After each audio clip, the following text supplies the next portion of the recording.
Everyone has heard of the theory of peace with Russia that costs America dearly in terms of subordination to a foreign style of government that is abhorrent to our understanding of how things should be done.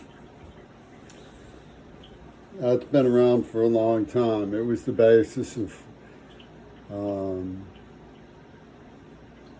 foreign policy towards Russia ever since the Bolshevik Revolution, which the men in charge opposed, interestingly enough. They don't no longer celebrate communism. It was part of the Russian culture as a historical development. And the study of Russian culture would show the effect of authoritarian government on people's willingness to engage critical activities. There were some people who were able to engage in critical activities, much as Rabelais and Erasmus managed to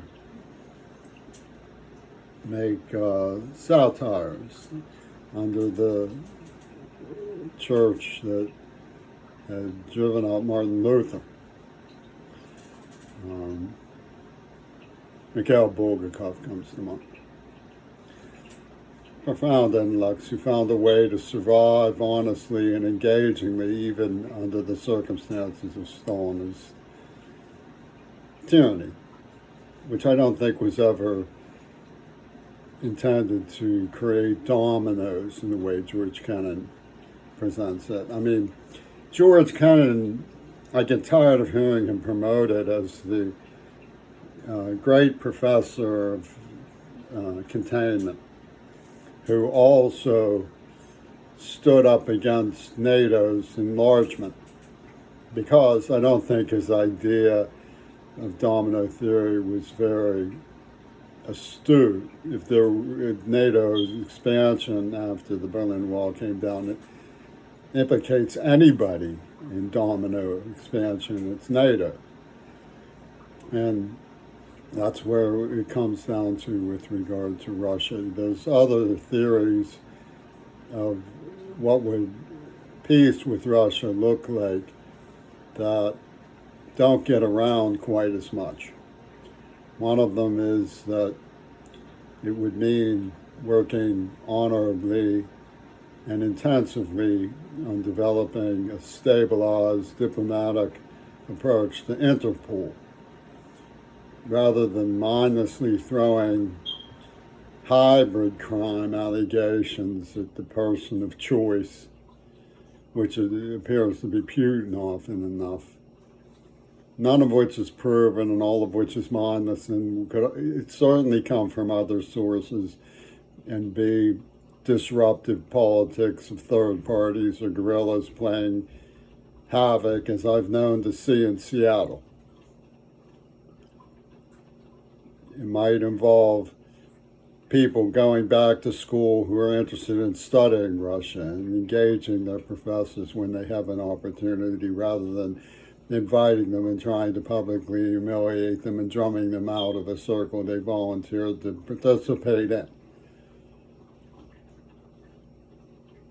It might look like peace is supposed to look: cooperation on all fronts, cooperation in global distribution of food, cutting back the carbon budgets to match carbon goals, might involve forgivenesses of debts to Africa, stabilizing a relationship with China, understanding that the human condition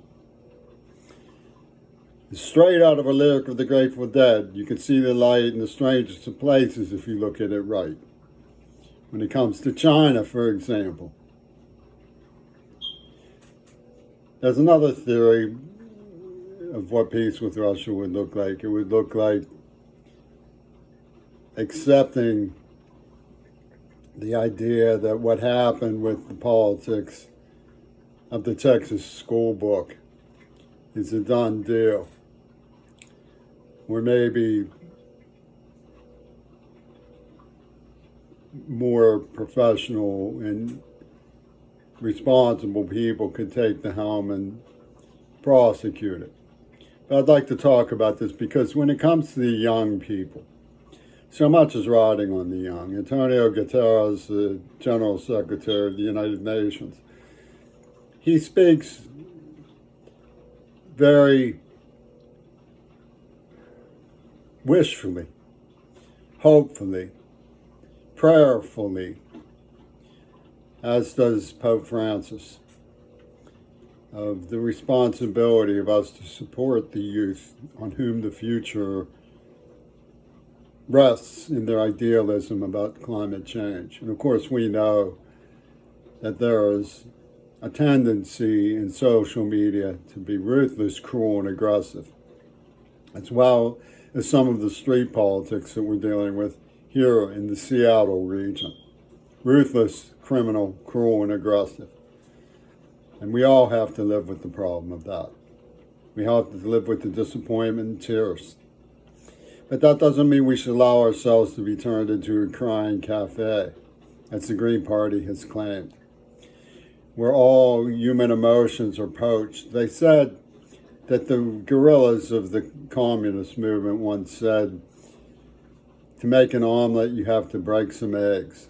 And so they break eggs to bring mutual tears, to turn us into a crying cafe where we succumb to the sweet nectars of growing mature and learning acceptance. Some of that is legitimate, but the poaching has got to stop. Okay. What young people don't know, sometimes they may even lean towards wishing they could know. I was like that. There was a writer named Doris Lessing who was famous for the Golden Notebooks. I tried reading it and I felt like I must be missing something. I guess she was for Radcliffe girls or something, you know. There was some secret that was beyond me about her. But I did go out and try her again when she published anonymously under Jane Somers. And it was called If the Old Could. It opened with an epigram, if the young knew. What the young don't know, for example, about the 80s, isn't just that we ignited a whirlwind of refusal to mourn Reagan's detachment from reality about climate change.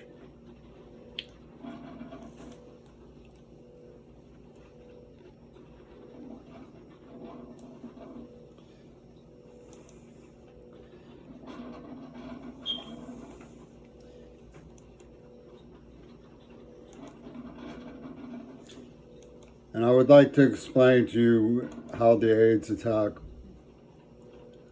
proceeded. And to explain to you what my ruling about this matter is in terms of how I present it and why. There may be people who say Crary's trying to wriggle out of being blamed for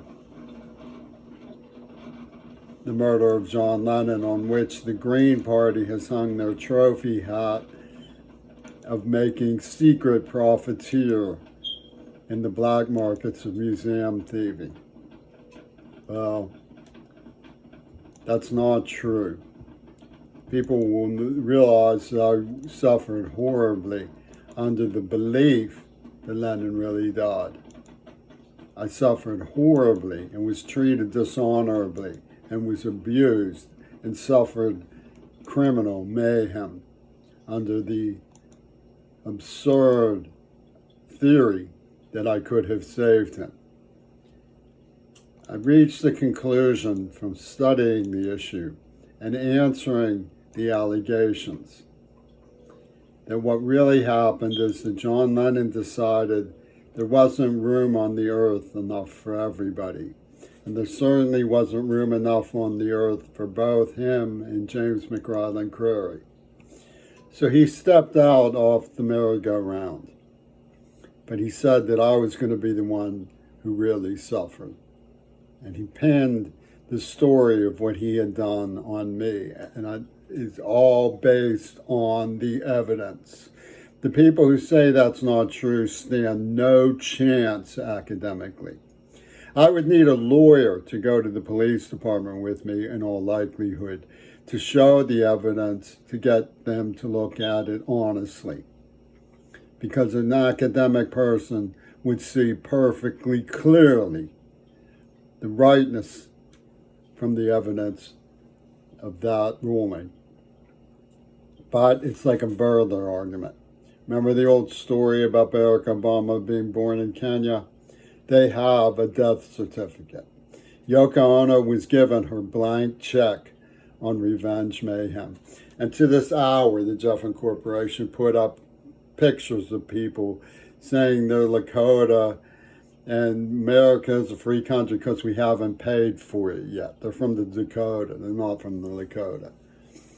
And the story that they're trying to sell is the story of the rape of Nanking. The rape of Nanking were when Japanese soldiers, they occupied Manchuria, they went into China and they tore it to shreds. They were poking to death piles of people and calling it the best time they've ever had. These hotheads have gotten too little comparison to the movement that is wreaking havoc in our civics.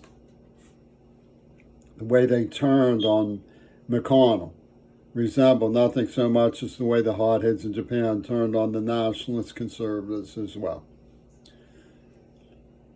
Well, when Zappa stepped in, he blamed the CIA. Let me explain to you what CIA stands for if you don't know.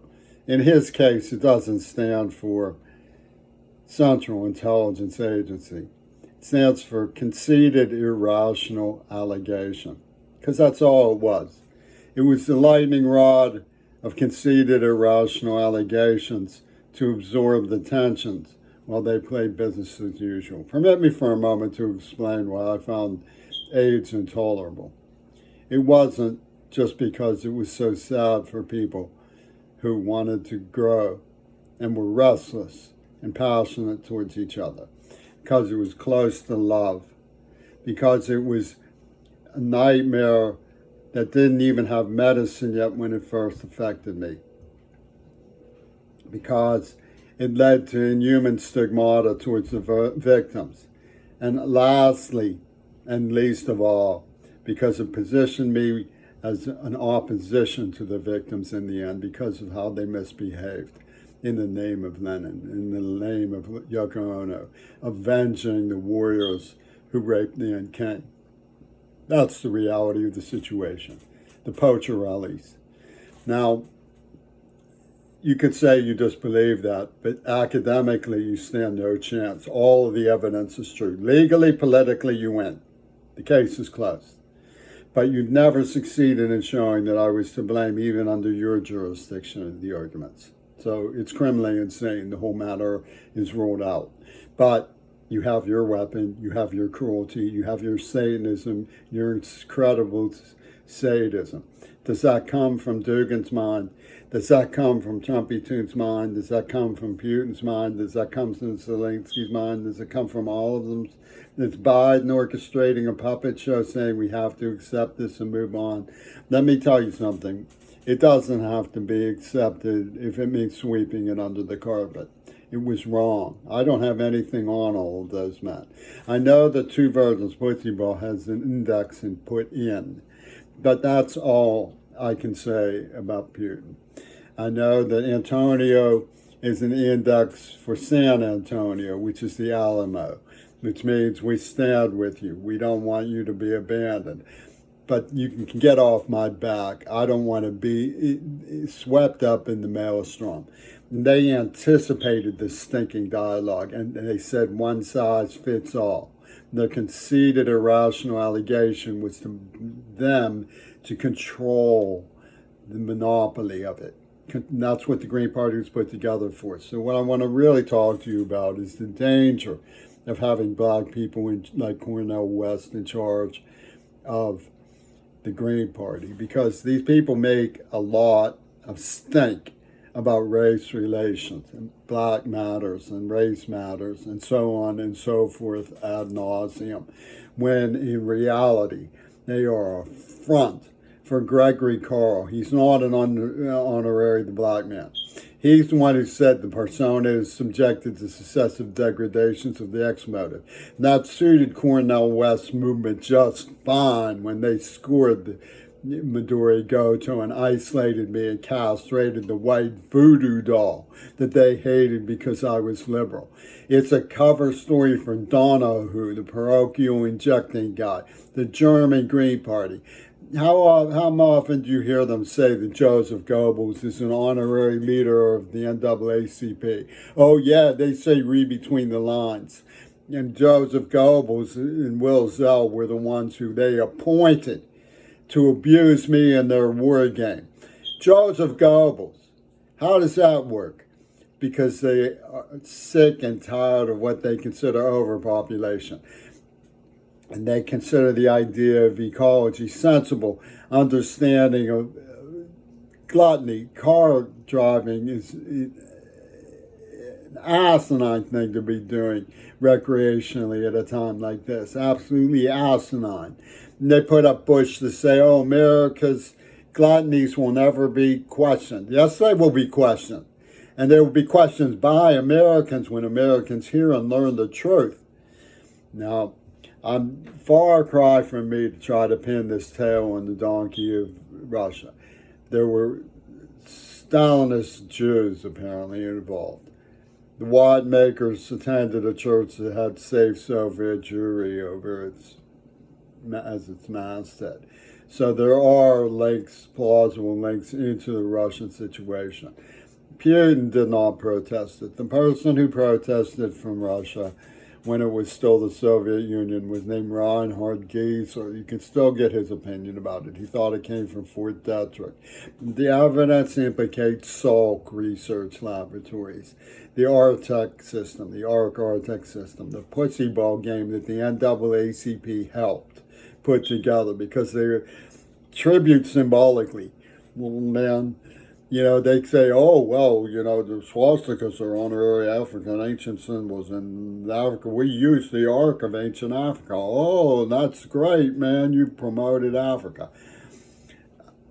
America has corruption problems that are mirror images of what we accuse Russia of having corruption problems for. To be truthful, when I watch Lavrov, when I watch their UN ambassador, when I watch Putin, I'm dumbfounded that huge efforts were not put into trying to respect them and get along with them because they seem like decent, dignified, intelligent people. I don't believe for 1 second that either Lavrov or Putin is afraid of words. Not for 1 second did I believe. I've seen them suffer through stinging, abusive, and backwards harassment from the American press corps and always have a very intriguing answer.